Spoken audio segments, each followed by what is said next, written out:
Hey everyone, welcome to the Easter Pod. I'm your host, Corey Easterday, and on this episode, we are chatting with the one and only Andy Go. As we cover in our conversation, Andy has a special place in the story of this podcast. Early on in my audio journey, I took one of Andy's podcasting classes here in Charlotte through Skill Pop, and it was a big catalyst for eventually launching the Easter Pod over 2 years ago. Andy is the owner and founder of GohJo Studios and an all-around podcasting legend. He's empowered countless podcasters to use their unique voice and pursue their own audio journey, so it was truly an honor to have him on the show. Not to mention, he is quite simply an incredible human being, so I have no doubt you'll enjoy learning more about Andy and all the work he does in the podcasting space. Before we dive in, a special shout out to you, the listener, for tuning into the podcast. Even though we are on episode 21, it's still a very humbling experience to be able to do this show, to be able to chat with the guests that I have on the show. And just anytime somebody says that they've listened to the show or that they're digging the conversations we put out, any affirmation, positive feedback, encouragement, all that stuff has been really great to hear and super humbling, and quite frankly just kind of helps push me forward to keep working on this and keep putting out great conversations. Speaking of which, be sure to check out our last episode with musician, entrepreneur, barista, coffee and simplicity enthusiast, and a dear friend and all-around phenomenal human being, Kobe Hines. If you like the Easter Pod, you can follow the show at the Easter Pod, listen wherever you get your podcasts, and help the show by subscribing and leaving a rating or review. As always, shout out to Laird Creative Agency and my guy JD Laird for helping to produce this episode, and shout out to Speak Seldom and my dear friend Corey Huddleston for providing the music. Check out Andy Go and all his work on social media at the GohJo, at GohJo Studios on Instagram, at Andy Go on Twitter, and visit GohJoStudios.com to learn more. Without further ado, my conversation with Andy Go. You got me.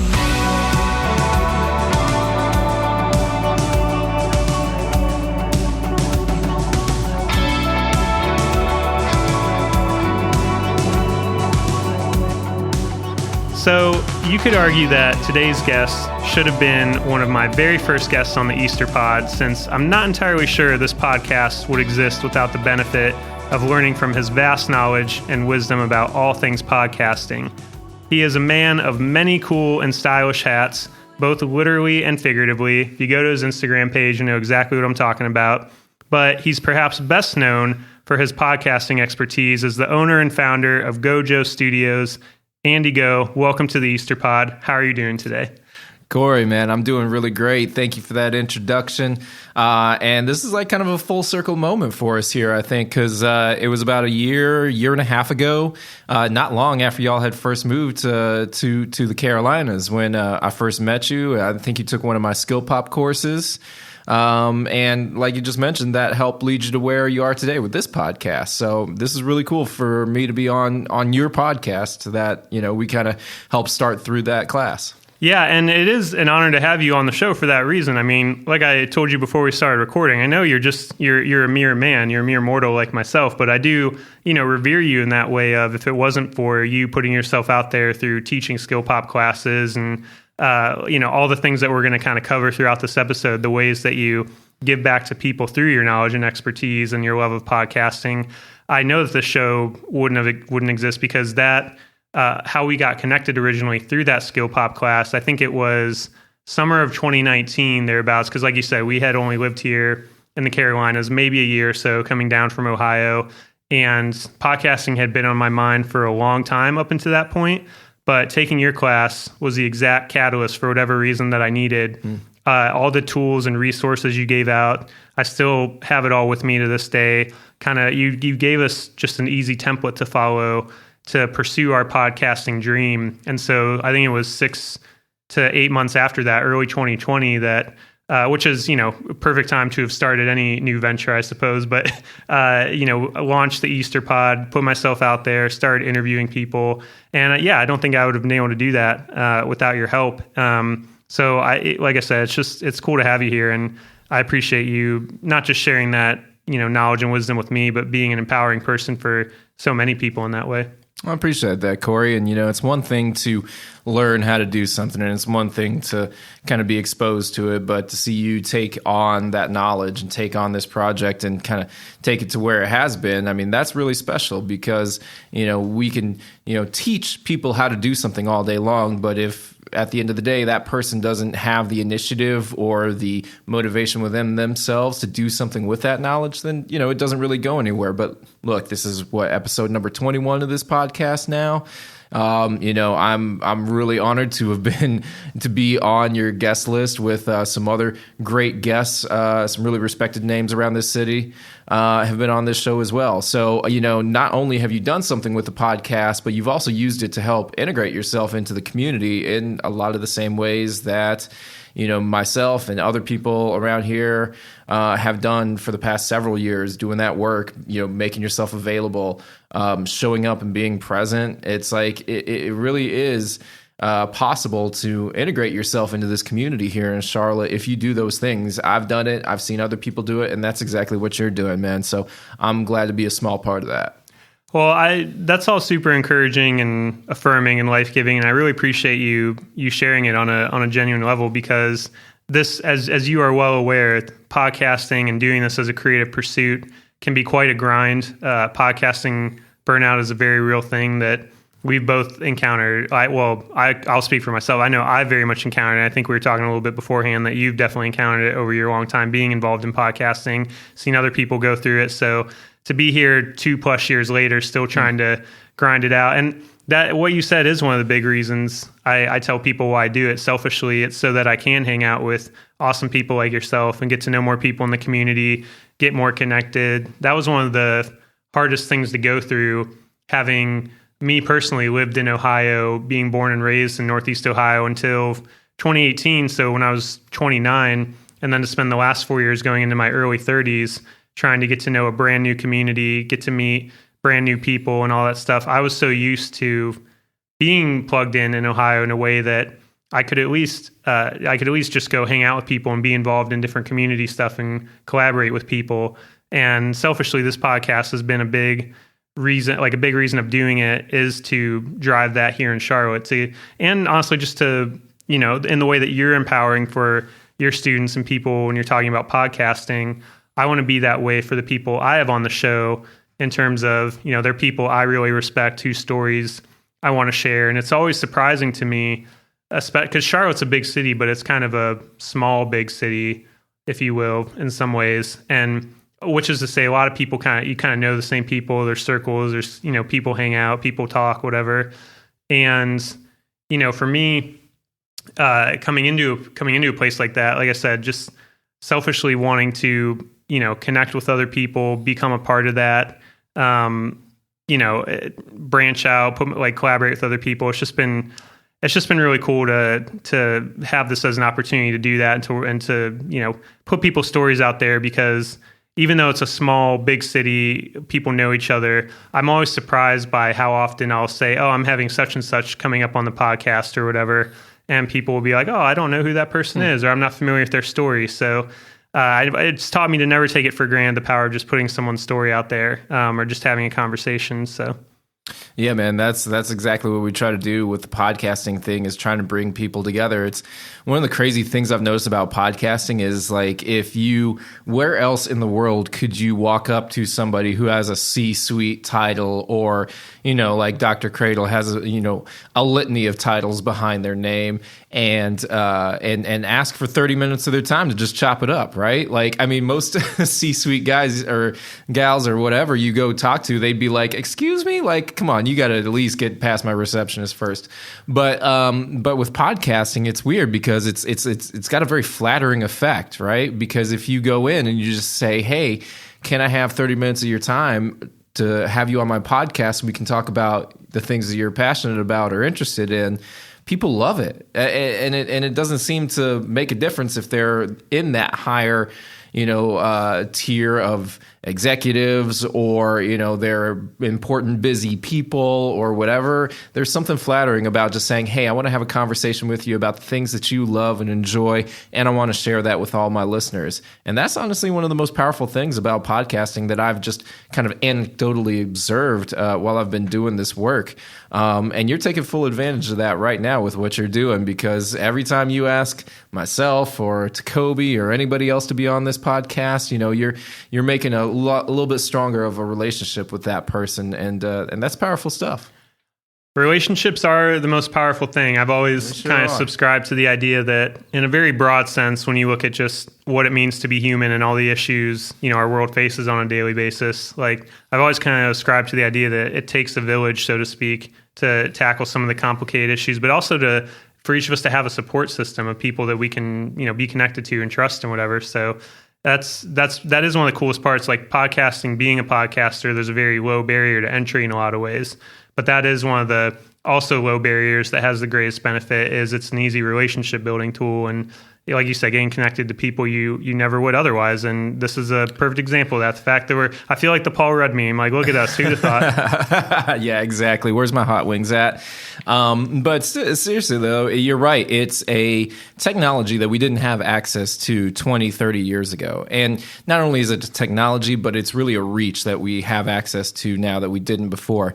And podcasting really is its secret sauce is that human strength, that human connection, that emotional connection that you can't really reverse engineer through Twitter or Instagram or whatever. You just don't have the time, you don't have the capacity, it's not the right format. But with podcasting, man, you can get on here and you can lay out your whole heart, right, about something you're passionate about, or you can really dive deep and nerd out into something that you're really into, from a hobby standpoint or whatever.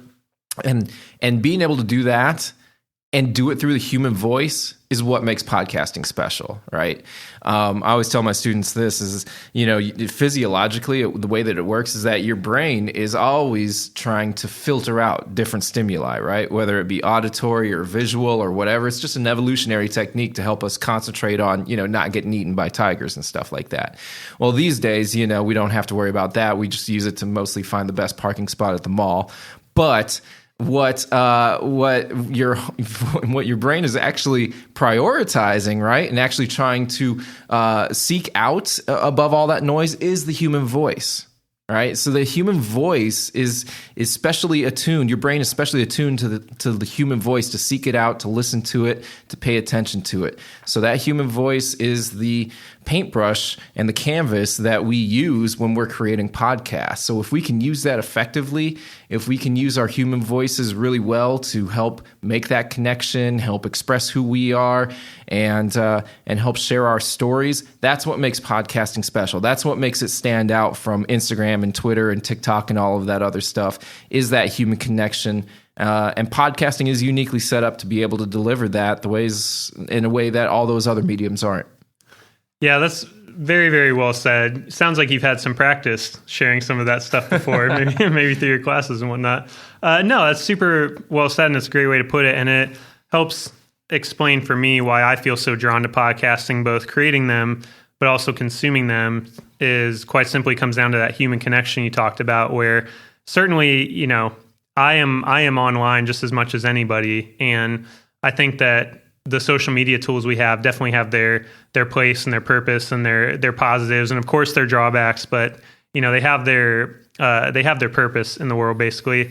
But I find myself so drawn to this medium, both consuming it and practicing it, because it does feel like one of the last kind of true art forms, if you will. And there are many of them, but just something as we become an increasingly online and digital world, what I'll say is this feels more precious and more valuable to be able to have the long form kind of connection, to be able to hear the inflection in people's voices, to be able to see facial, just have a normal kind of human communication that we were, born and we were built to have, basically. Exactly. From the youngest child needing to connect with their their mom, their parents, when that human connection you're supposed to develop early on, that kind of follows you throughout life. And it's really important to be able to just say, hey, I see you, we're here, we're hanging out together, because you're not a great example of that. I've seen you all the time on like Instagram and Twitter and online stuff, but this is the first time we're actually connecting. Like that is a different thing, to do that. It is. We're not meant to communicate in 280 characters at a time. Like that's not how humans are built to think or to communicate. So,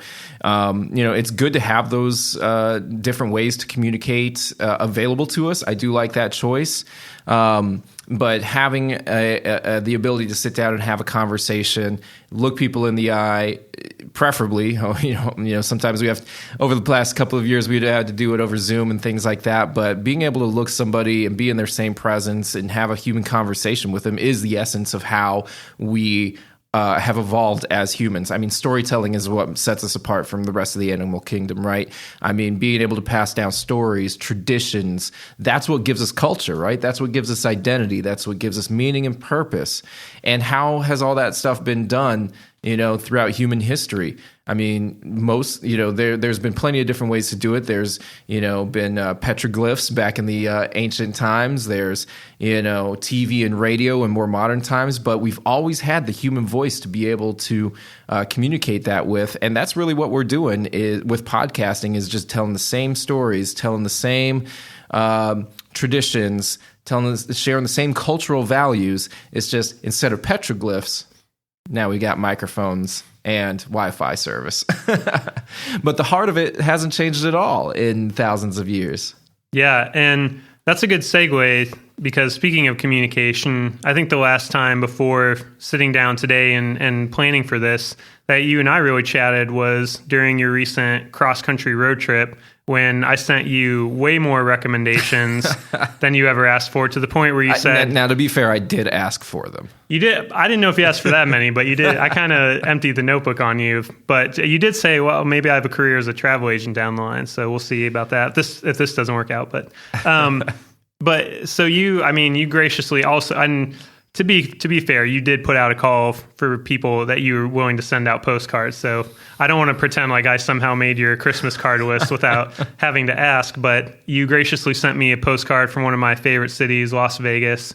You traveled the whole country. So since that was kind of the last time we really chat, I got to ask, just how was your trip overall? And for anyone who didn't follow along, maybe give us the bigger context of why you went on such an adventure, the places you checked out, all of that. I've been on a few of those myself, and they're always just a magical time. So I'm just curious to hear more.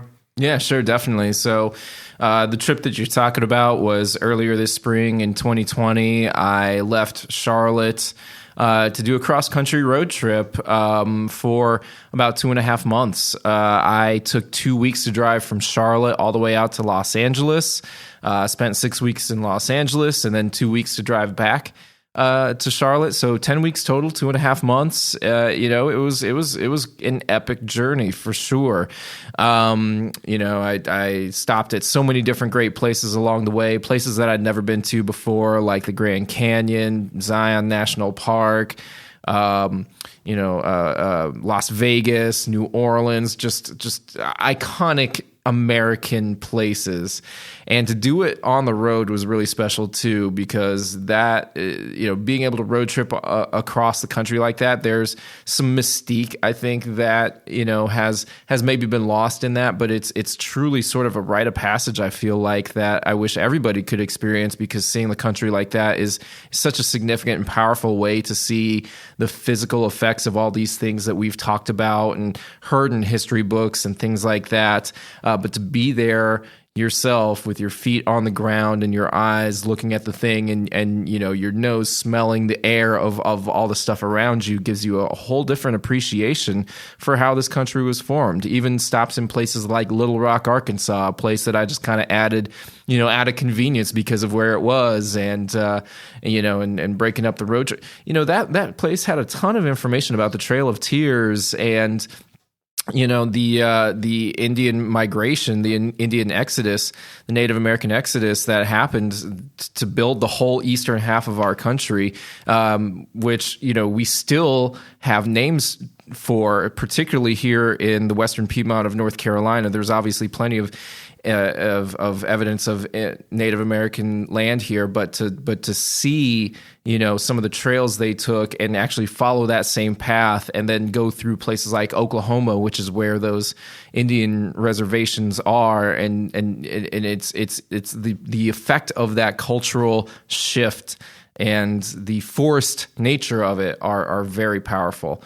So that was a bit of a tangent just to talk about some of the things I enjoyed about it. Well, yeah, and to piggyback off that real quick, while you take a sip of your delicious Not Just Coffee there. Shout out to Not Just Coffee. Yeah, good spot, right near Huga here. We're recording. They don't miss. But so when I was in college, I had a friend that was he had been to a few native reservations around the country as part of like different trips or whatever that was sponsored by the school or other places.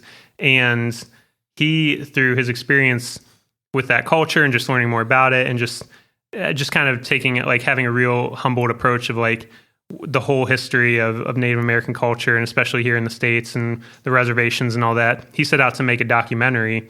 And so he had a group of us travel out with him to try and assist and help with that. So to jump off what you were saying, that was, for me, very early on in age, that was a very revelatory experience to spend time at different reservations, especially out west. Where, we spent time where the Navajo tribe is, the San Carlos Apache Reservation out in Phoenix, some White Clay, Nebraska, went to in South Dakota there and all that. So I don't know, that to me, because that was just something growing up, as a kid in Ohio or whatever, I had no conception or clue of the history of Native American culture in the States or how we got to where things are today or what reservation life was like or any of that. So all that was a big learning experience. It gave me much more respect and appreciation. Which is crazy because, Cleveland's still in Cuyahoga County. Cuyahoga, of course, being an Indian name too. So it's crazy how, those symbols of that culture are still around in kind of ephemeral things like names and whatever else. But of course, the actual people and the culture are long gone. And that's the point, is making that connection, because you still grow up around that, but you don't clock it until you actually meet people that are different than you and actually take the time to kind of learn and listen and. But, to get back to your point about talking about why I did it. So first of all, a lot of those places I had never been to, like I said, like Las Vegas, never been to Vegas. I just turned 40, had never been to Vegas. I also knew that I wanted to spend time living in a bigger city than I had previously. And, to this point, I've only lived in southern Indiana, which is where I was born and raised and went to school at. I've lived here in Charlotte for the past 16 years.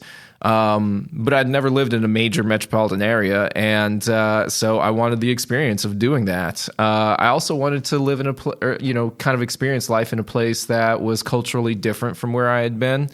Again, southern Indiana, western North Carolina, not too different necessarily.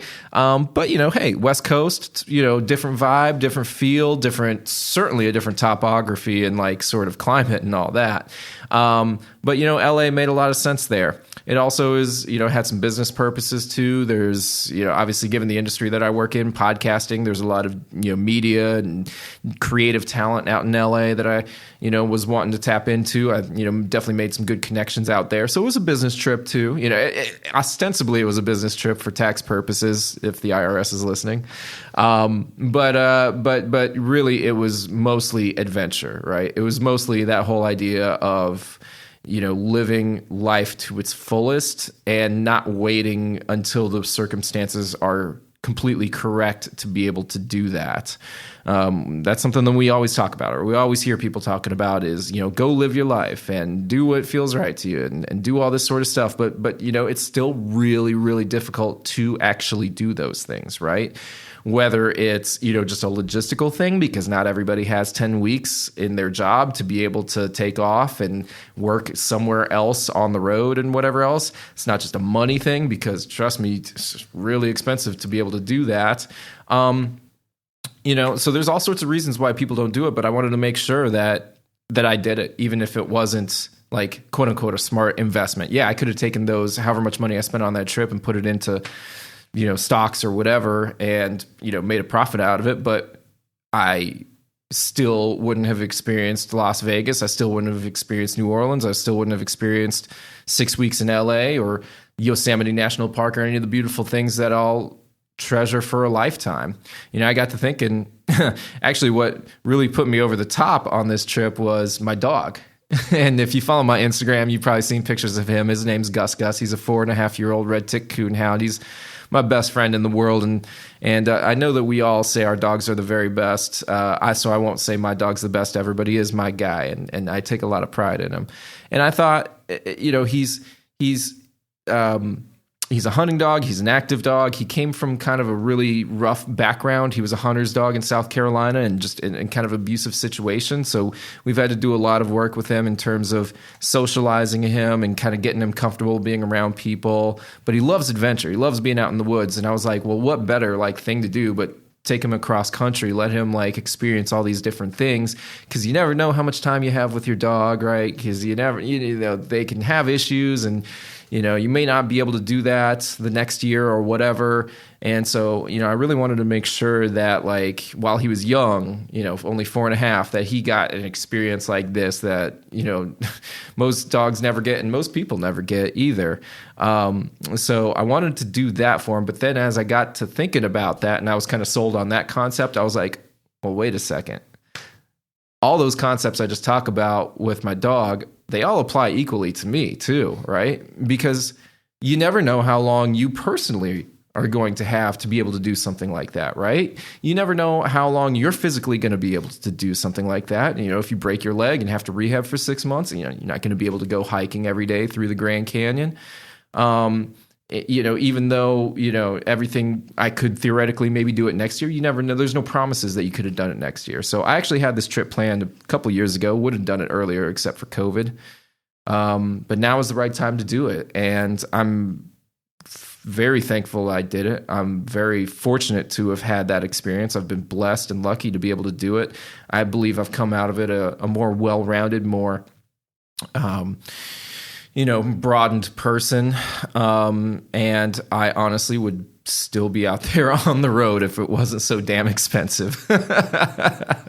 It is expensive for sure. That's a fact I'm reminded of every time I get the itch. Yeah, I picked the wrong. Remember what I said about the timing not being perfect for everything? Man, I picked the wrong time to do it when it comes to the gas prices, man. I was paying $6.50 a gallon in Los Angeles, and when I had planned out this trip and budgeted everything, I was like, okay, I'm going to budget anywhere from $2 to $3 a gallon. I don't think it'll be any more than that. And hey. So not only gas for the road trip itself, but being out in LA for all the time that you were, because that was where it was the most expensive. Yeah. Good timing for sure. Yeah, good timing. But, again, it's just, when it comes to those things, it's just another cost. I mean, it's a couple $100 difference. Honestly, in the grand scheme of things, it's whatever. Because, again, if I was going to let something like that stop me, I can't, because knowing what I got from that trip and what I was able to experience and how it's changed me and helped me evolve as a person. And, every time I look through my pictures and I get to see pictures of my dog, at Griffith Observatory or looking over the Grand Canyon, I'm just like, whoa, I can't believe I actually did that. That is so freaking cool. And I'm going to have those memories for the rest of my life. I'm going to be able to look back on that for the rest of my life and be proud that I did that, be proud that I gave my dog that experience, be proud that, that I was able to, live my life on my terms, which is at the end of the day, really what I'm trying to do at this point in my life. I love it. I am all about adventure and taking that adventure and prioritizing that and investing in that as you can. And like you said, there's many variables that go into it. It's certainly a luxury that not many of us can afford to do, maybe ever, or especially more than a few times or whatever. So the fact that you just went for it, even though I'm sure it cost you all kinds of things, like everything that you got from it and all those memories. And our dog is one of my favorite living creatures ever. Her name's Stella. She's going to be 6 this week as we record. And all the adventures we've taken her on, just the other day, I was showing my wife Megan, because I have that Time Hop app that shows you all your past social media memories, whatever. And just looking through the years of since we got Stella, all the adventures we've been able to go on with her and take her places and whatever. And it's so I relate to everything you're sharing about that, and I'm so glad that you went out and did that and just went on that adventure, because I think much like we were talking about with, going on the road, like just putting yourself in places that you're not always comfortable or familiar with, or meeting new people that you wouldn't normally meet, all that kind of stuff. It helps you grow and evolve as a person too, just putting yourself out there, because we get so used to our like daily routines, and we go to these 3 places and we see these same people and whatever, so there's something spiritual, I think, about just even though it seems like, oh, it's just a road trip or whatever, but just putting yourself in that position to go on an adventure and take yourself out of your comfort zone. Yeah, I definitely hope that, people can see what I did and hopefully take something from that and know that, that it's okay to go do the thing. It's okay to do the big thing, because, I may have had to put off this or that while I was gone, but, hey, it's still here or waiting for me when I came back. But I had the adventure, and I have the memories, and honestly, those are priceless to me. And the work will always be there, man. The work will always be there. The work will always be there for sure. So this is the official PSA from Andy and Corey in the Easter Pod. Go do the damn thing. All right. So speaking of the work always being there, speaking of doing the thing, so we mentioned up top, talked about kind of your journey in podcasting a little bit. Definitely want to dive into that more. And I think a perfect place to start is, I'm sure that you maybe mentioned this in the class, or that we've talked about this or whatever, but what got you into podcasting initially, and how did it become such a big passion? How did it become, your thing, so to speak? Definitely. Well, my history of podcasting starts probably around 2013, 2014. It was actually when I was trying to work for myself the first time. I don't know if many people know this, but GohJo Studios is my second swing in entrepreneurship. The first one had varying levels of success, but one of the things that I was trying to do in 2013, 2014 was start an online independent radio station. And it was a cool idea. It was a fun idea that I had with a business partner of mine. And, it didn't really get off the ground. It's really expensive to license music, even locally. But what we were able to do was start creating podcasts, because podcasts were a kind of low-cost way to be able to create audio content for the radio station. And even after that venture kind of folded, I still continued to create podcasts. I was a co-host of Final Round Radio, a fairly popular disc golf podcast that also, we have put on the side burner for now. But I did that for several years, and then I started helping other people with their projects. I started teaching with Skill Pop, of course. We mentioned that earlier, but Skill Pop was a huge piece in my evolution to get to where I'm at now, because Skill Pop helped me, one, refine my teaching technique, because that's, I hadn't taught podcasting until that point. So being able to teach it, of course, helps you become better familiar with your subject matter. I forget who said it, but of course, there's that famous saying that, if you can't teach something in simple terms, then you don't know it well enough. So that was a great opportunity for me to be able to develop that. But also, of course, too, I got exposed to plenty of future clients, and just, it got my name around. So working with Skill Pop was a huge part of that. So shout out to Haley Bohan, of course, the Skill Pop founder here in Charlotte. After I'd kind of created a little bit of a name for myself, people started reaching out to me and asking me to help produce their podcasts. Some of the first projects I worked on were Bernadette Joy's Crush This Debt. Bernadette, of course, is famous for having, locally famous here in Charlotte, and I guess somewhere around the nation, for having a cool money story. She had $72,000 worth of student loan debt that she was able to pay off within 18 months or something along those lines. So we helped create a podcast that kind of told people how that happened and what she did to be able to get out of it. On Life and Meaning with Mark Perez, who would be another great guest for your podcast, honestly. He did a podcast project that was 100 episodes that we did during that time. And all the while, I was working full-time for the Beckler Museum of Modern Arts, doing digital marketing, social media, website, email, all that fun stuff, which I really love that job, working in the arts industry here in Charlotte. it integrated me into the art scene here in a way that I'm always grateful for. But towards the end of 2018, I started looking, just putting together some ideas, and noticed that, okay, I had, a certain amount of money in the bank. So I had a little bit of a runway, right? Like I'd paid off my student loans. Oh, no, actually, no, that's later in the timeline. I knew I had enough money in the bank to give me a few months, like if I didn't pull in any income or whatsoever. I still had a certain amount of clients, so I knew I had income already. And I felt reasonably confident in my ability to continue to get clients and continue to find jobs. So at the end of 2018, I made the call to, quit my job at the Beckler and form an LLC. And January 1st, 2019 was the first day of GohJo Studios as a full-time business. So that puts us in year 4 now, which is really crazy. But to this point, I've been lucky enough to be able to work with a lot of really great clients around this city. Big names like WFAE and the Arts and Science Council, Fortune 500 companies. I've worked with entrepreneurs, architects, influencers, fitness gurus. I mean, I've been very blessed, and I can't emphasize this enough. I've been very blessed to be able to work and serve this community in the capacity that I have. Because I really love what I do. I'm really blessed to be able to do what I do. And the fact that it actually brings a tangible, benefit to people in this city, and they're using it to help further their voices and help connect further with their audiences and spread their passions. It's just the most fulfilling and satisfying thing I've ever done in my adult life. I'll be honest with you. It's far more satisfying than any of the W-2 jobs that I worked out there.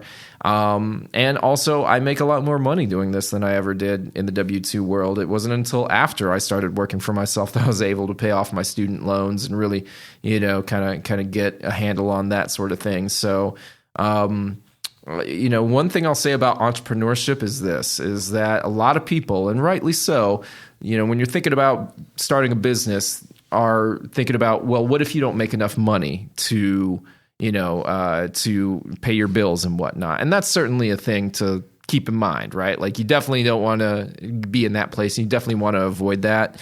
But not enough people ask themselves the opposite of that question, which is, what happens when you make more money than you've ever made in your life? And what happens when you have 100% control over your time and your energy and your effort and your resources and your decision making?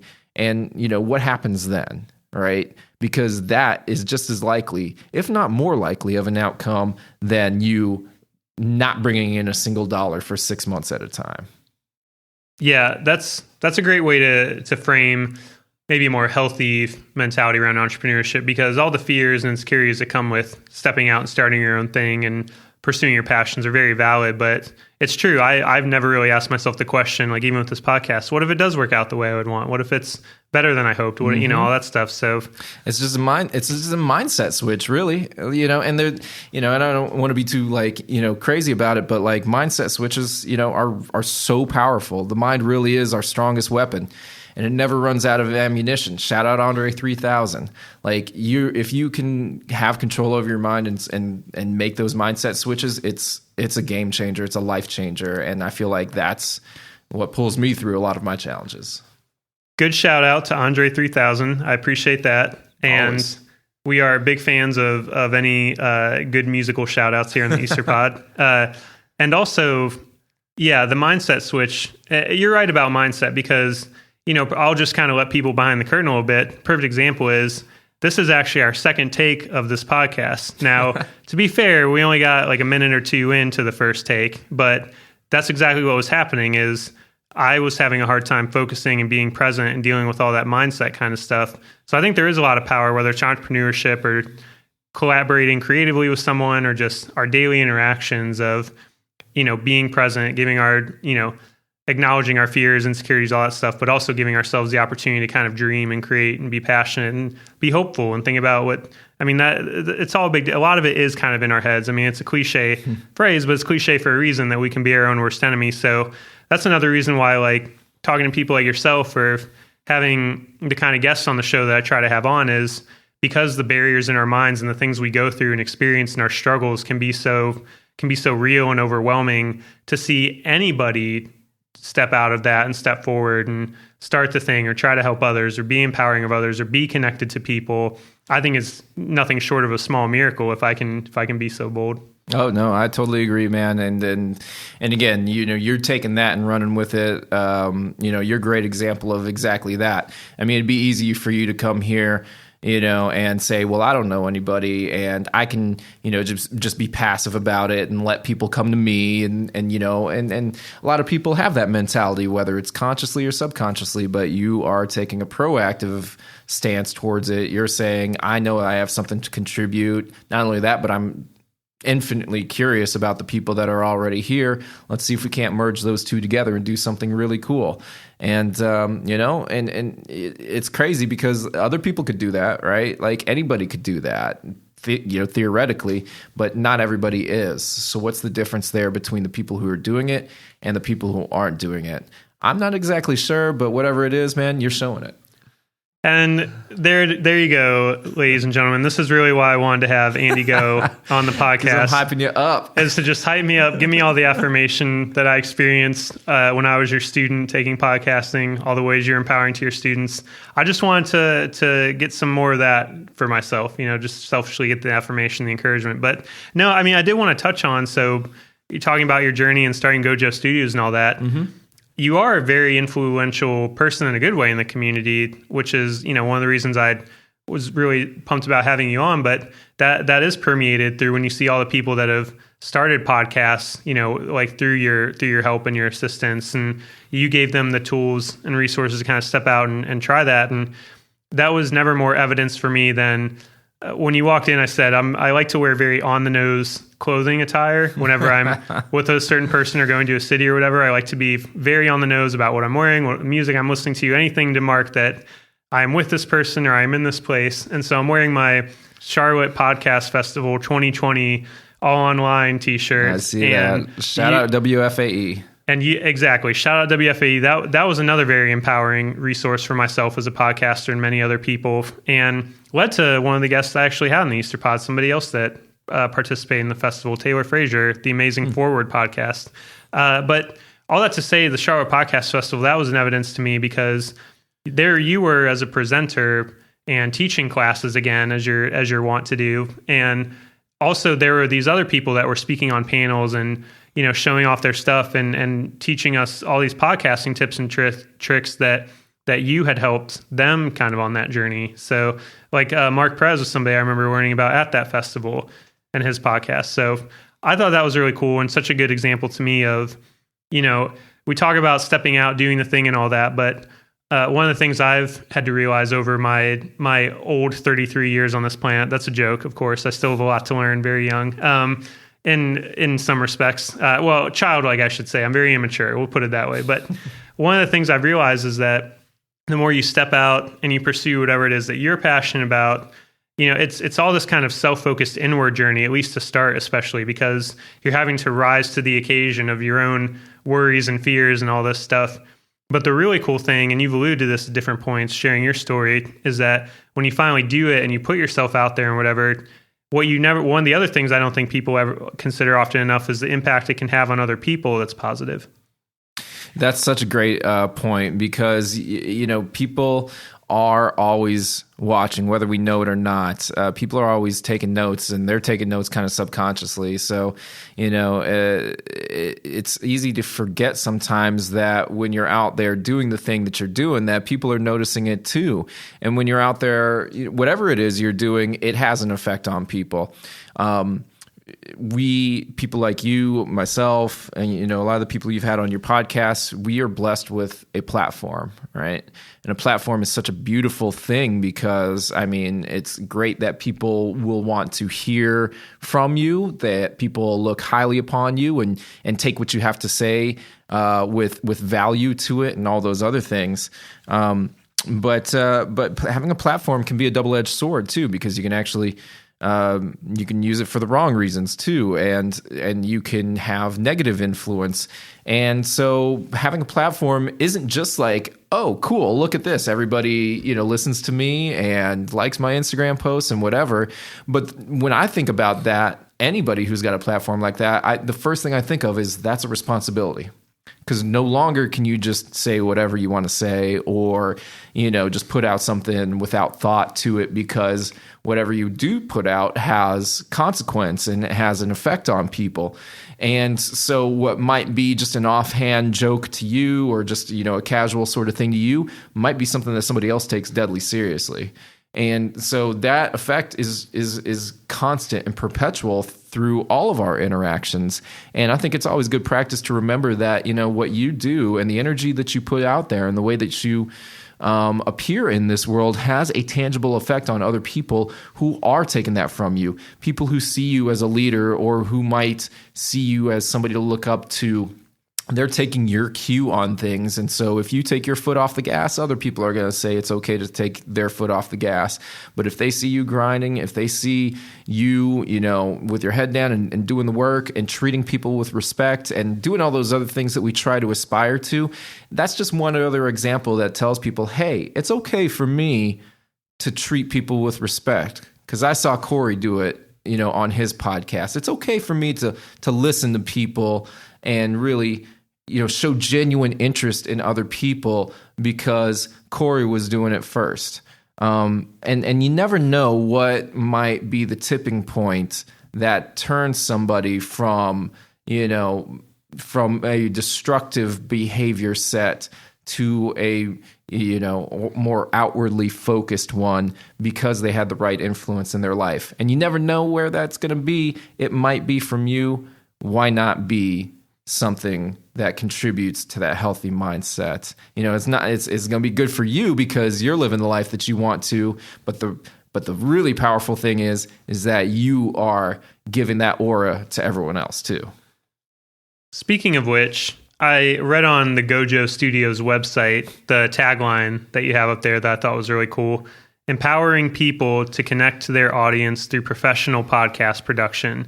So I was wondering if you could talk about that a little bit, because I think it ties into a lot of what you're saying and what you're sharing, kind of the broader discussion we're having. But when you wrote that, when you think of those words and kind of your mission, what is that, aside from the practical aspect of helping people produce episodes and edit, like what do you view as kind of the vision and the why of what you're doing behind that statement and how it's evolved over time?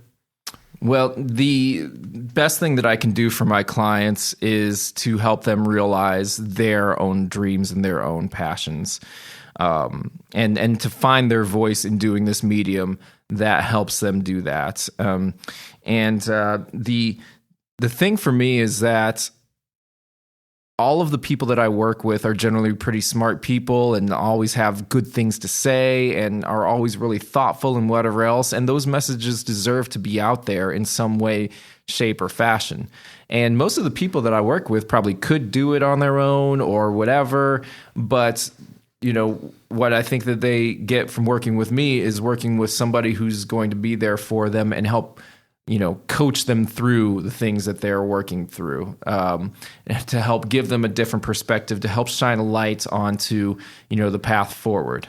What I really do best in all of my work is teaching, which I have to, acknowledge my parents and my uncles and my aunts who are all teachers, right? Like everybody from my immediate family is a teacher. My mom was the math chair at my high school. My dad was a professor at my college.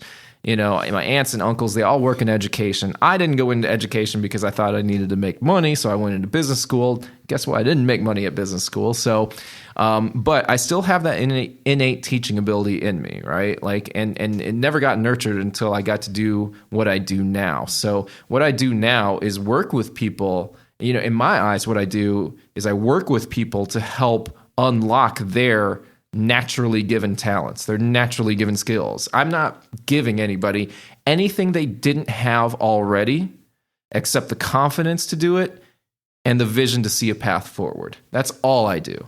And, and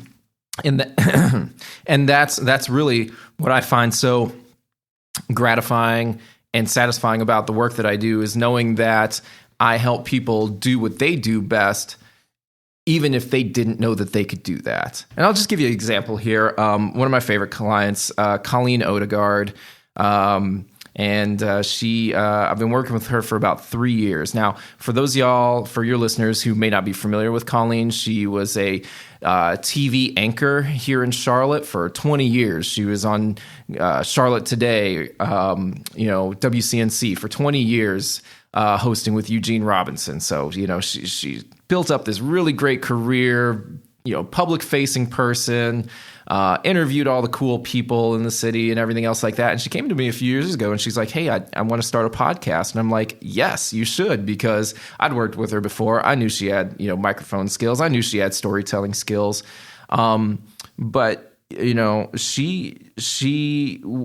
biggest work that we did with her was just really helping her have the encouragement, giving her the encouragement to know that she could do this on the podcast level, which was surprising to me, because she'd been a TV host for 20 years, and I figured, well, TV host for 20 years should have no problem stepping into this. But even with that experience behind her, she's the thing that was holding her back was really just the confidence to be able to do it. And all I did was be able to show her, okay, here's how you record, here's how you get good audio, here's a few fundamental things to keep track of. But I think the thing that I did best for her was just really encourage her to just say, listen, you can do this. You can absolutely do this. Let's set up the structure. Let's set up the processes. Let's get a few fundamentals down, but you can absolutely do this. And so she did. Fast forward a couple of years, and she was able to quit her TV job. Again, her well-paying 20-year career, that had direct deposit and health insurance and all that. She was able to quit that job to focus on being an entrepreneur, being a life coach full time. And now she uses the podcast as a way to, kind of stay top of mind, to communicate with her audience and kind of keep that sort of, TV sort of thing going on. And if I could, pat myself on the back and pat Colleen on the back a little bit, she's now a 2-time Charlotte Magazine Best of the Best award winner for best podcast, readers choice. So, at the very least, I know that the podcast that she's doing now, not only is it gratifying for her and fulfilling for her, and also it helps her do her business, but it's also affecting other people. Like, it also is something that people listen to on a weekly basis and they get motivation from. And they, Colleen, who, she is a life coach, she helps people work through their issues. She helps people see challenges in a new context. She's helping people in her own way on a weekly basis through the podcast and through all the other things that she does. And for me, I feel like I can be a little bit of a part of those people's journey too, because I'm helping to deliver Colleen's message to other people. So it's like, when I talk about that, man, it's this confluence of all of these things that I love and all these things that are really satisfying to me, all happening at once. So when I tell you, man, that I am blessed to do what I do, I couldn't underscore that more. And I think a key thing that you shared there is about the idea that people already have the skills and capabilities. You're the catalyst, or you're the vehicle to kind of chase and pursue the dreams, skills, and passions. You're not doing it for people. No, you're doing it with. You're pushing them forward. You're letting them do it on their own, and you're giving them all. So I like that idea, because in the nonprofit world, which is most of my background, most of what I spend time doing for work, it's the idea that people in communities are the word I usually prefer is under-resourced, in that for me as a kid who grew up in a poverty situation with all these, issues that I need to come through and break out of and overcome to be able to succeed at all, it was people that did exactly what we're talking about, that decided, I'm going to try and be a positive influence for Corey, but I see the potential in him that can be unlocked, that if he feels more resourced or encouraged or whatever. So I was lucky enough to have a lot of those people throughout my life that said, I believe in you, but you more than anything should believe in yourself. And I feel like that's a really key thing, is whatever kind of people group you're working with, whatever you're doing, whatever you're trying to help teach others to do, the idea that I am not the one doing it for you. Like, you are the one that is beyond capable, like you are more than capable of doing that thing or pursuing it or overcoming this obstacle or finding success or whatever, and I just want to help be the vehicle to help unlock that for you. Yeah, no, exactly right. I mean, that's a great way to put it. If you can put your ego aside and realize it's not all about you and the rewards and accolades that you might get, that's when you do your best work. Because if your clients succeed and the people around you feel good about working with you, then you're not going to, it's going to take a lot of the load off of your back later on, because that's how you gain a reputation. That's how you make a name for yourself in your community. And that's what I'm trying to do every day. Well, and they say, there's that cliche phrase. I'm a big fan of cliches, if you can't tell. Dad jokes, cliches. I am too. Cliches get a bad name because like you hear them all the time, but you're right. They're cliches because they're true. And they've been proven throughout time to be true. Exactly. And there's the classic one, those who can't do, teach. But you break that mold as well, because you do. See what I did there? Sorry. Yeah. You do. You said do. There's the dad joke. Yep, there you go. I'm not even a dad. I got the jokes. But you do. So you have your own podcast, and we were talking a little bit about it off air. I just thought it would be really fascinating to connect the dots on some of what you're sharing about teaching others. But so this is your outlet. This is your creative outlet that you started, the Go Show. Just talk about that, how it started, where it's at now, your hopes and dreams, all that kind of stuff. Yeah, the Go Show is my own personal podcast. And I've been publishing that for about 2 years now. But I have to be honest, I haven't published a new episode in probably over a year now, because I too suffer from the same things that my clients suffer from, which is, apprehension, nerves, things that just get in your way from publishing. So I'm here to say that I'm just like everybody else here. I get nervous about sharing my voice. I get hit by burnout too. And so the podcast is kind of taking a hit from that. But I do have plans for that. I do want my podcast to be essentially, not something that I ever care to monetize. I want it to be sort of a open book for whatever I want to put out there.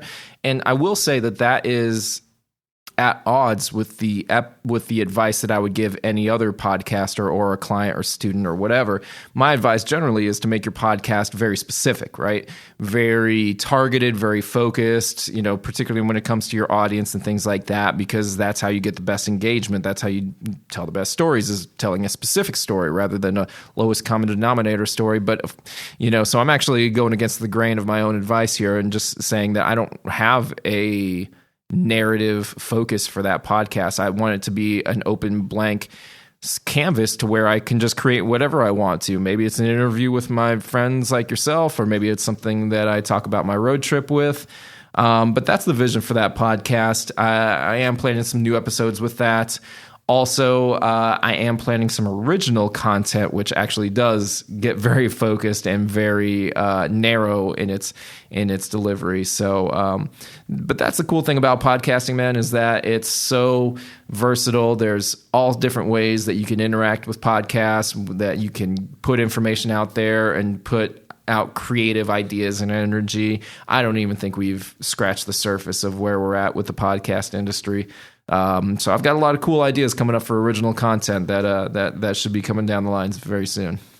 Well, that's certainly exciting to hear, and I think that was I'm the stay after class and ask the teacher 5 more questions type of student. Sure. So I think when I took your podcasting 101 back in 2019, that was actually one of the questions I think I asked afterwards, is about that exact idea of the advice you shared, having a specific vision and focus and really honing in on that. And I've done the exact opposite too with this podcast. I mean, I've tried to come up with a tagline. I've tried to have some kind of through line with the, common denominators with the guests I have on, or a common focus and vision.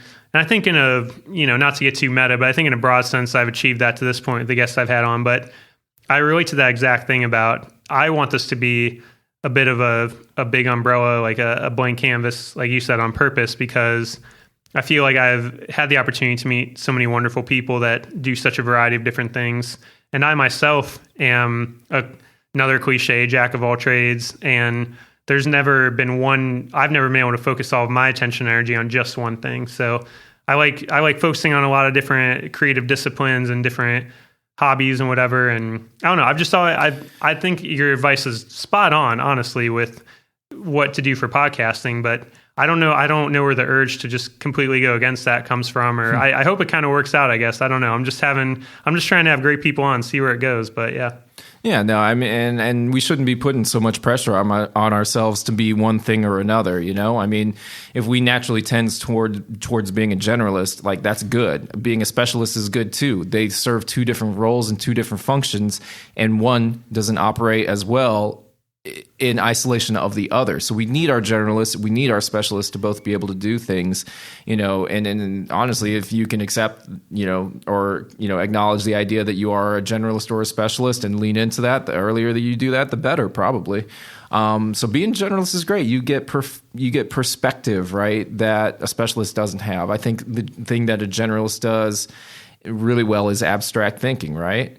The ability to pull disparate information from separate sources and be able to see how it all fits together into one cohesive piece. That's something that a specialist isn't going to be able to do. So, we should stop looking at that skill set as a detriment or as a deficiency, and start recognizing that it's just, one function of, the application of knowledge, that is just as relevant as any other.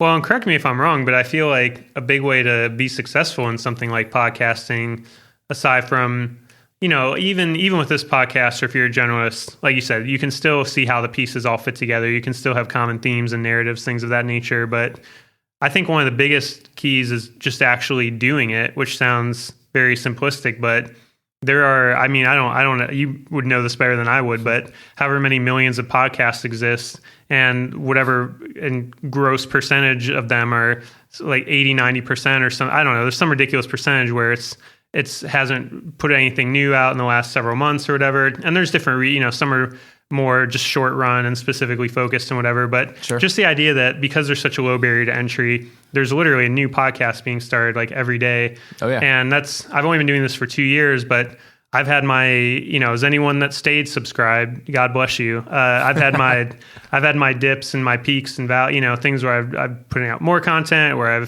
haven't put anything out for like 6 months. But just the consistency of staying in the game and doing it, I feel like that's just a big differentiator in and of itself.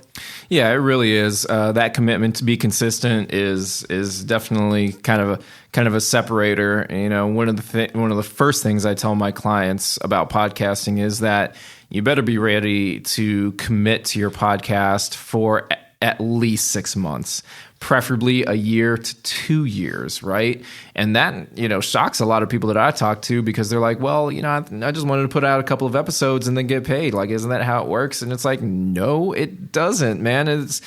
Podcasting is not instant gratification theater at all. It's quite the opposite. Unless you're already a known quantity, like you're a celebrity or something, like you're Conan O'Brien or something like that, and you have a built-in audience to start with, you have to start from scratch. And building an audience and doing all that is a lot of work. A lot of it is being consistent, showing people that you can show up on a week in, week out basis, because chances are they're probably not going to listen to that first, third, or even 10th episode, but once they see the 15th episode, they're like, okay, this dude Corey, he's really doing something, like I should tune in. that's when you start building audiences. That's when you start building a foundation for what becomes, your community. And that's what we're trying to do here, is build a community of listeners, people who care about the same things that you do, who are interested in the same people that you are. And that's what you're really trying to go for. And that doesn't happen overnight. You have to really commit to doing this stuff for at least 6 months to a year without even considering getting paid, right? You can't even consider, like, you can, right? You want to, but like if you're focusing your time on getting paid or monetizing in the first 6 months, you're probably in this for the wrong reasons. Well, yeah, and I have friends that have put out way more content than me for a longer period of time that are making really good podcasts, making really good episodes, and have a following, have a base, and it's still a grind to get any amount of money out of it, like to squeeze any penny out of it. Oh, for sure. Unless you just have your guests pay you to come on or something. I don't know. It can be a pretty hard path to doing that. I think, I've heard yourself communicate this and other people that are in the podcasting world.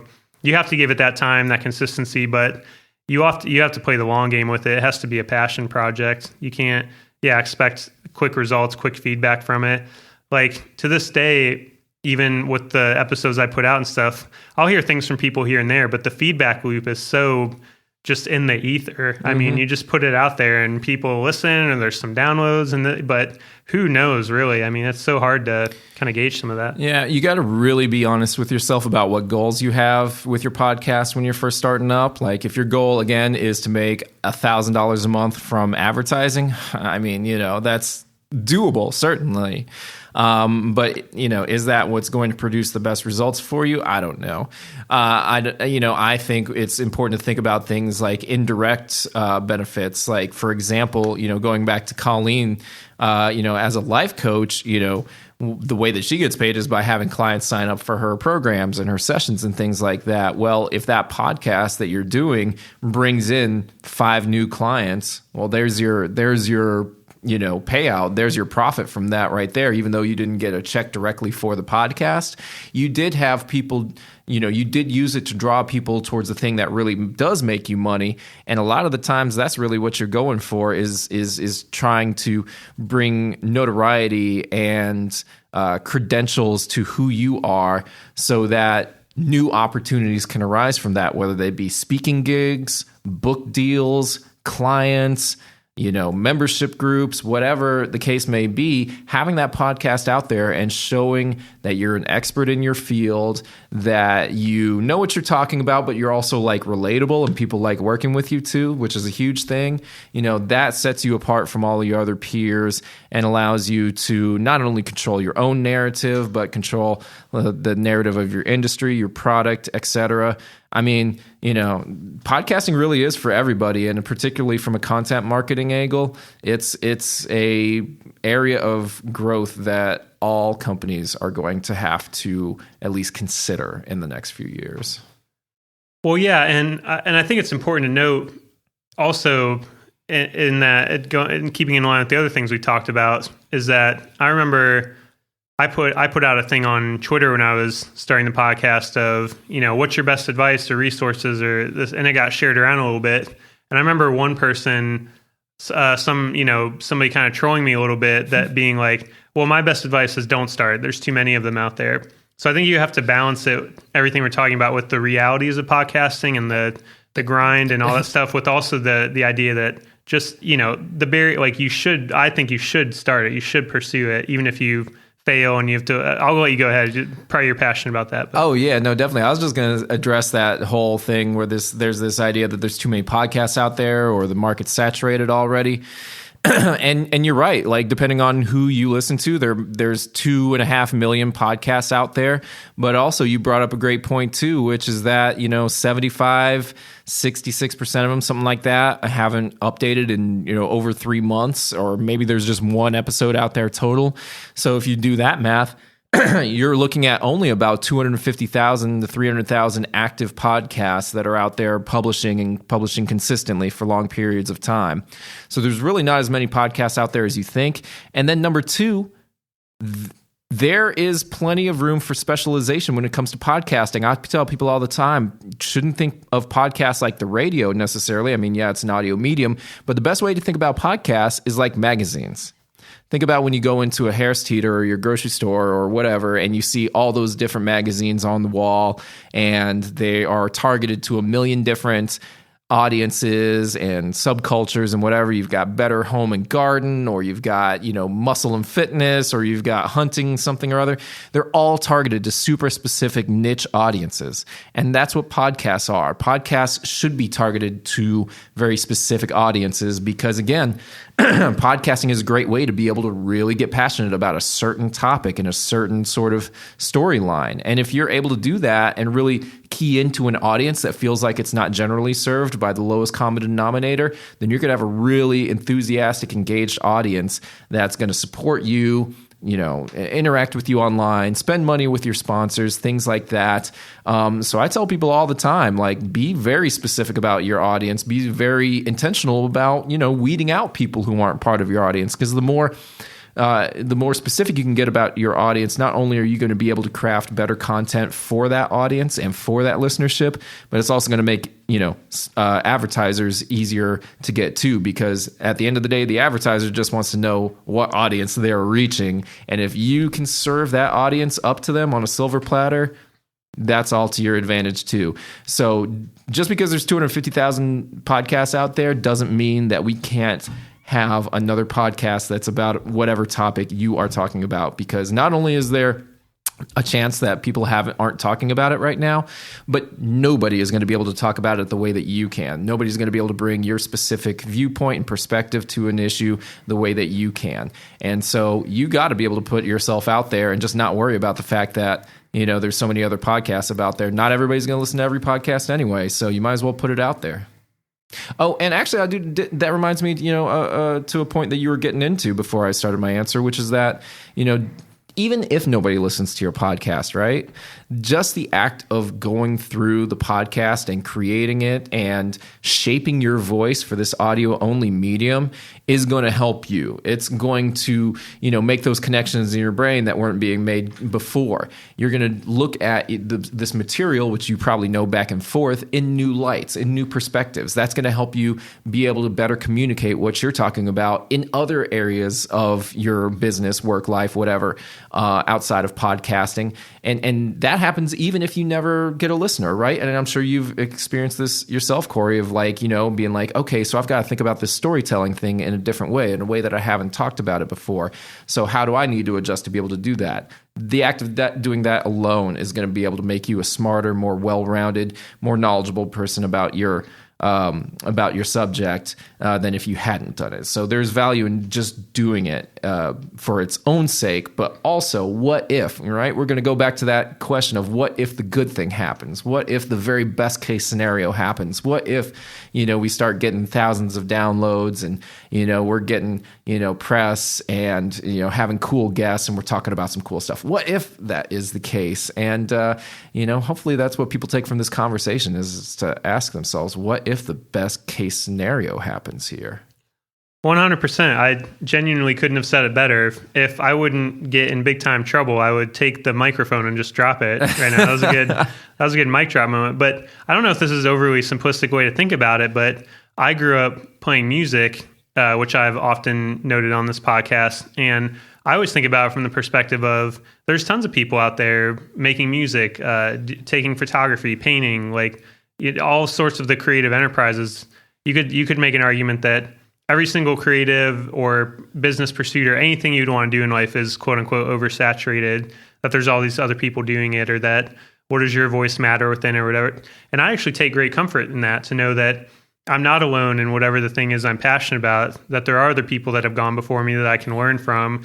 There's people I can collaborate with in real time that I can work together with. I mean, like you said, even if you're just doing it for its own sake, or you're learning and growing through the process or making new connections, it's all valuable. So to a fault, maybe I tend to take that stance, whether it's podcasting or anything else someone's passionate about, is at least do it and try, because the worst case scenario is it doesn't work out and you learn some stuff. But like you said, having that mentality that what if it does work out is so important. And I did So one of the things I was curious about as we're kind of coming to a close in our time here is what are some of I had two questions about podcasting and then a few other things I wanted to hit real quick, but Sure. What is, for that person that's maybe listening because I feel like I talk to someone like this all the time where they want to start a podcast, they just have all these hesitancies or they haven't done it yet. You've already shared so much valuable advice, so maybe it's something you've already covered that you would want to reiterate or something you haven't touched on at all, but just focusing on that beginner person specifically that's never dove into the world of podcasting, what's the best kind of encouragement you could give? Well, number one is, like we were just saying, your voice matters, right? Your voice matters and it has value and people want to hear what you have to say. Whether you think that may be the case or not, people actually want to hear what you have to say. We were talking earlier about how even when people aren't interacting with you, they're still listening, they're still watching, they're still taking cues from you and what you're doing. So it's really tough, right? And I've worked in social media too, and it's the kind of the same thing here, where you feel like you're putting out content and nobody's engaging with it, so you're just talking to into a black hole.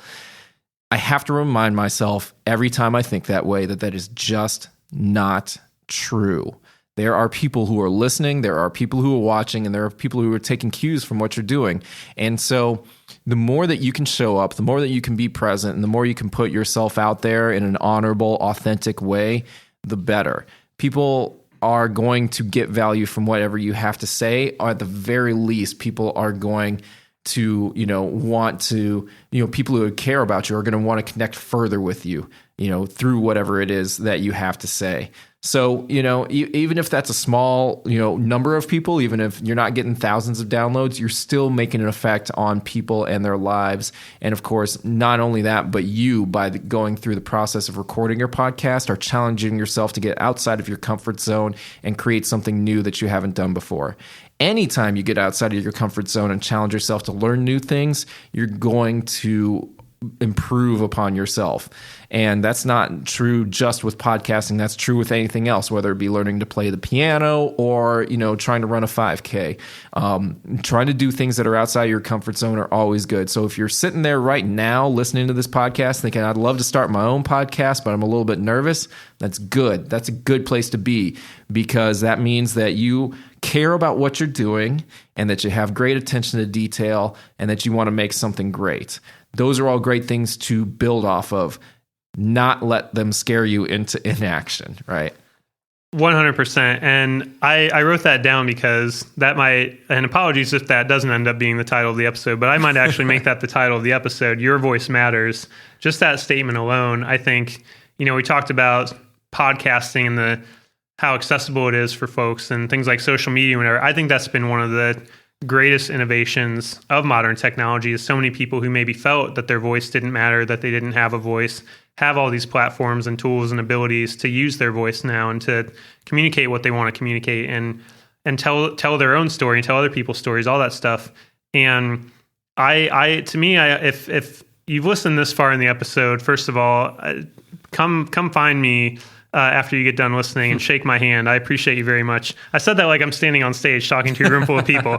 Come find me when this presentation is done and we will chat. No, I appreciate, but I would hope that would be one of the big takeaways, it is for myself, at least I can safely say, is just the idea of everything you're saying, kind of that common thread is that your voice matters. And there's all these ways to pursue that and to actualize that. But I think for a lot of people, it can be difficult for a number of circumstances and reasons and variables to have that inherent understanding that what they are passionate about, what they enjoy or love or want to create or pursue, that it does matter, that their voice does matter. So I think if you can overcome that mental barrier a little bit, that's a really key and important first step down that road of actually trying and doing the thing. And I've always had the belief, for myself especially, that I would rather try something and fail spectacularly than live with the regret of having never done it, because that can be so much more powerful.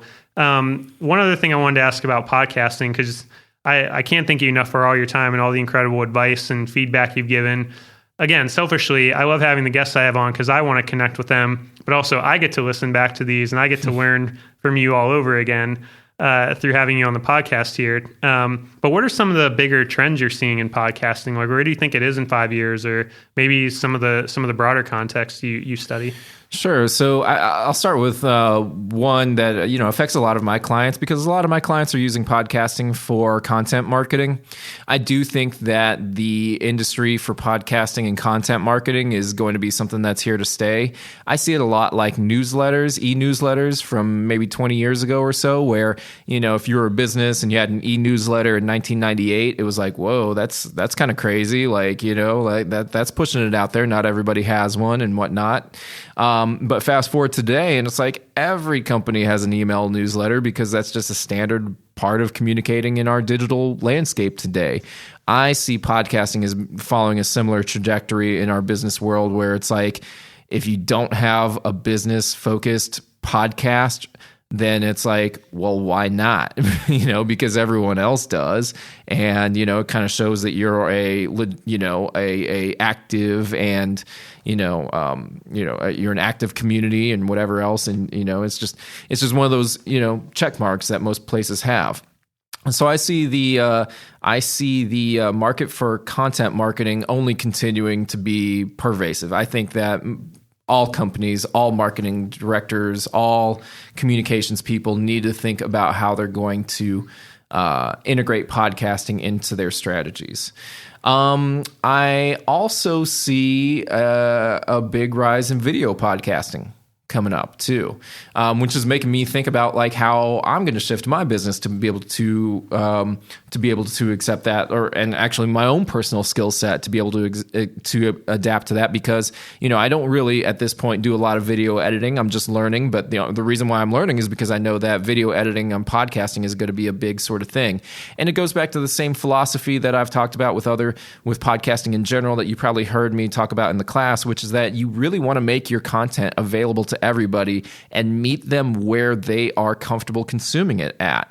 So that's why you want to be on Spotify and Apple Podcasts and Stitcher and TuneIn and YouTube coming up here soon, because you want to be able to put your content in places where you're meeting your customers at. Not everybody listens to podcasts via YouTube. I don't, but the simple facts are that YouTube is the world's second biggest search engine, period, behind Google. Not just video search engine, but search engine, period, behind Google. And it's also the second or third, depending on how you want to look at the numbers, most popular podcast platform too.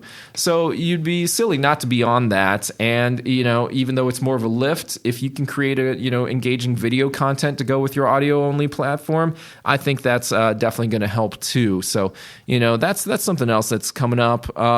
There are definitely other trends in the podcast industry worth monitoring, but those are the top two that come to my mind right now. I'm over here taking notes like I'm back in class. I'm back in the podcast. This is podcasting 203 or 303 now, a little bit more advanced. Yeah, we could get into that for sure. But yeah, definitely. The cool thing about the podcast industry is that it is still constantly evolving. It's not like legacy media like TV, radio, particularly newspaper, which are all kind of what they are, if not in a state of regression, to put it lightly. Podcasting, however, is continuing to evolve. It's continuing to find its place. It's only continuing to get more money invested into it. We've seen Spotify invest over $1 billion in the past 3 or 4 years on podcast assets like Joe Rogan and Anchor and the Ringer podcast network, right? And we've seen how podcasts deliver a higher return on investment for their underwriters and their sponsors, meaning that they're getting more money than they would from traditional media. So as long as you're seeing people making money from podcasts, as long as you're seeing big companies invest in podcasting the way Spotify has done, you're only going to see a continued evolution of the marketplace where, podcasting is going to continue to be more of our daily lives and be more of an accessible thing for everybody and be more of, just a woven in part of our fabric life.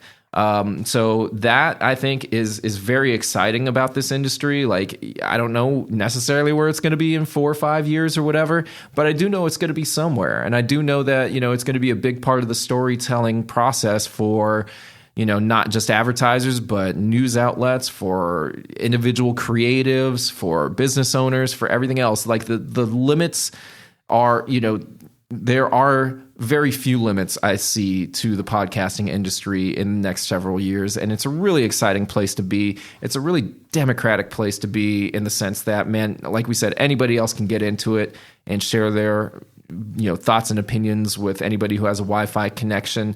It's just an exciting time to be in this industry, and I'm so grateful to be, where I'm at in it, and to be working with the people that I do, and to see the effects of my work come to life like they are right now with you and me here in the studio. Again, Paul Rudd, who would have thought?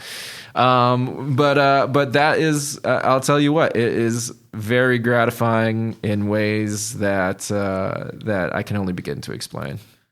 When I tell you this truly, when I thought of this interview, the first question or anecdote or thing I thought of was not anything deep or profound. It was exactly that Paul Rudd gif of who would have thought, coming full circle, the fact that we're going to have this conversation.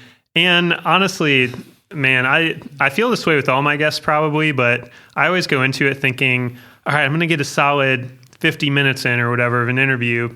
And I always go way over that because I don't mean this, facetiously or whatever, but people like yourself and people I get to have on this podcast are just so interesting. We have so much in common, so many cool things to talk about. I have a whole long list here of things that we didn't even touch on, right? Which just says to me that we need to go around to. We need to have you back on the pod at some point down the line to touch on some of these Anytime. things. I appreciate it. I appreciate all the time you give me today, and I do feel that way. Yeah, I feel that way in general. Like I need to have at least every guest on for a second time. At least doing that again with every person, because there's just always so much to cover that we don't get to.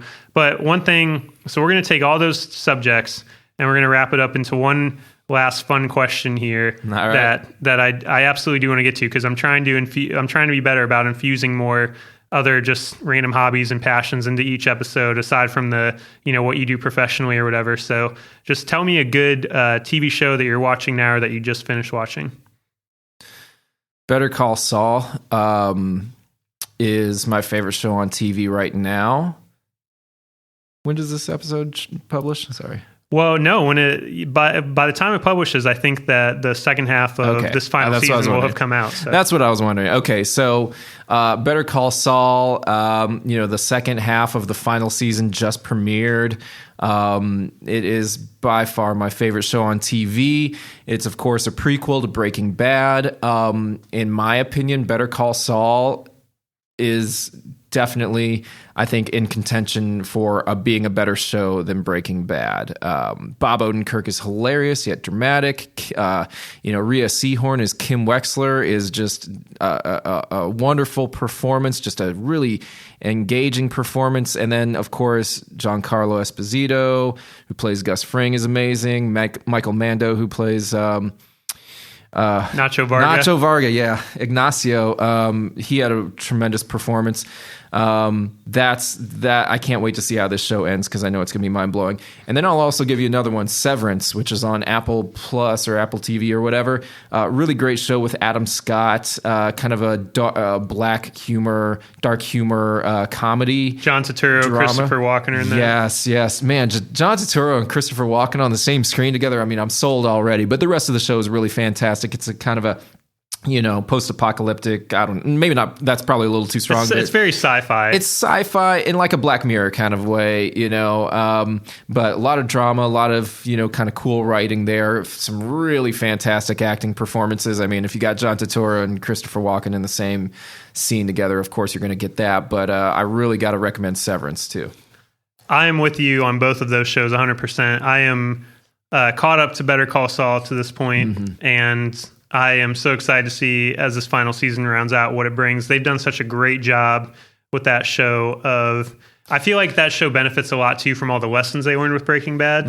So the fact that they can be so micro-focused on things like, legal review and all these little minutiae in the show, and it's captivating the whole way throughout. Even though not every episode is super action-packed, there's a lot of great storytelling and great writing, and the fact that they can introduce new characters like Nacho and Kim Wexler and all these people that you super care about that weren't in Breaking Bad that maybe were referenced here and there, but it's incredible what they've done with it, especially how they write themselves into corners and there's a definite like what happens in Breaking Bad. It's a prequel series for crying out loud. It shouldn't be this good. You're locked into, stuff that you can observe in Breaking Bad, like has to play out, in Better Call Saul. But you're right, man. They do a great job with the writing there, even despite those constraints. And I'll tell you what, man, I've heard rumors that they might do like a Gus Fring prequel series too, because with Giancarlo Esposito, and I hope they do, because if I'm all the way sucked in on the Breaking Bad universe,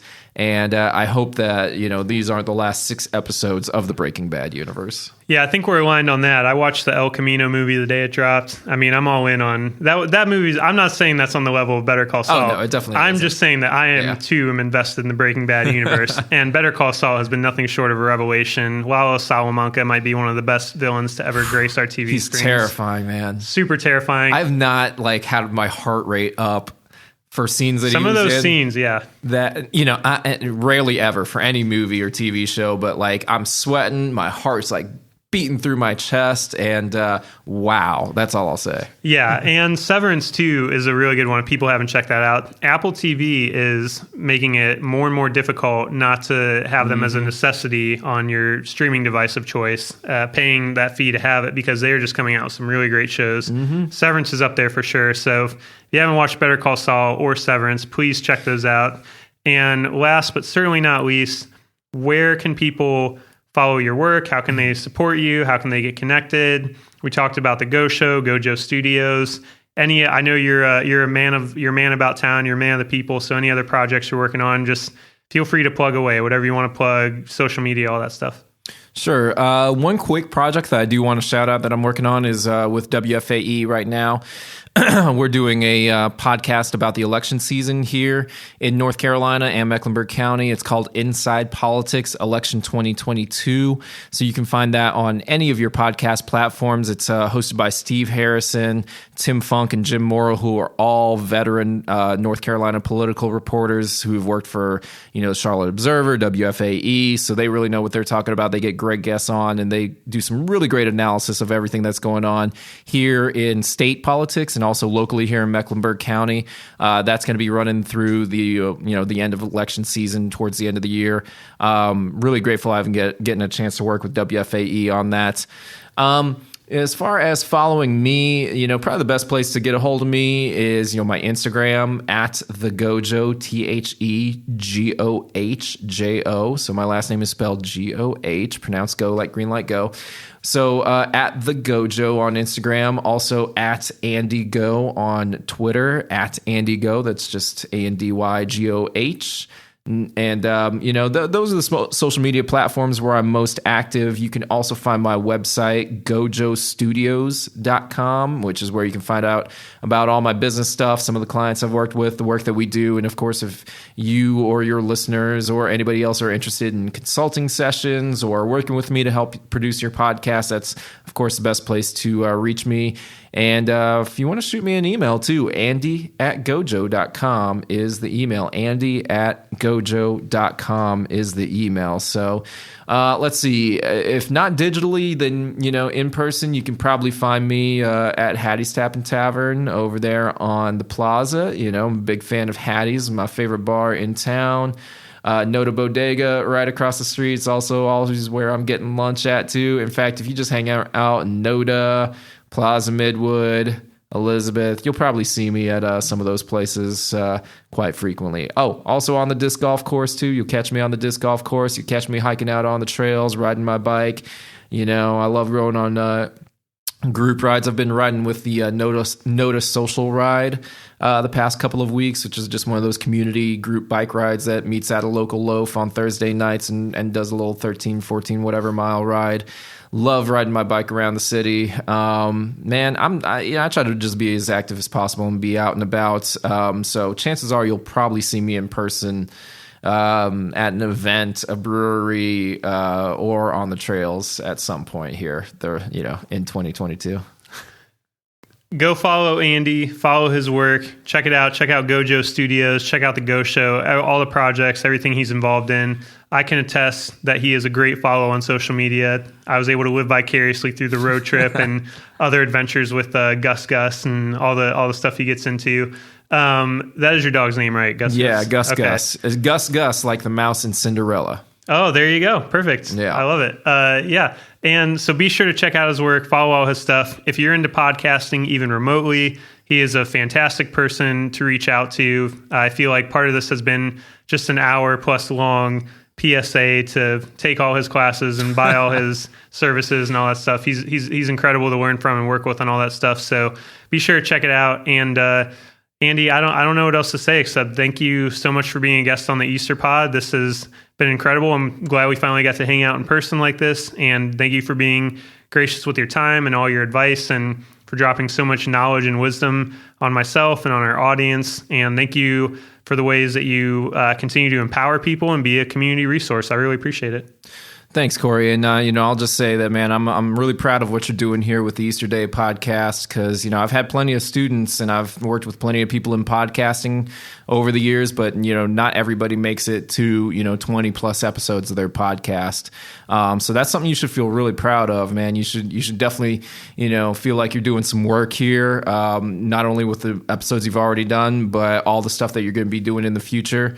Man, I love to see you just putting yourself out there, continuing to make connections in the community and, showing up authentically. And it's true. If you do that here in Charlotte, if you do that and you show up as yourself and you work hard, man, you can fit into this community, no problem. Even if you just moved here from wherever, in the last couple of years, which I know a lot of people are doing, man, it's really not that difficult. People like myself, like Keith Cradle, man, that's what we see. If you show up and you be authentic and you work hard and you do the things you say you're going to do, man, that could take you a long way here in Charlotte. And that's exactly what I see you doing, man. So you should definitely be proud of that. I greatly and humbly receive all the encouragement and affirmation. That is my love language. I am so grateful for you. Continue to be an encouraging presence and a great friend. And I agree about any community really, but Charlotte especially. It's been so incredible to be here and learn and get to know people and to show up. And I look forward to continuing to show up and continuing to have great guests on like yourself. And thank you for being awesome. This is my new tagline that I'm just terrible at ending podcasts. So we're just going to let the music take us right on out.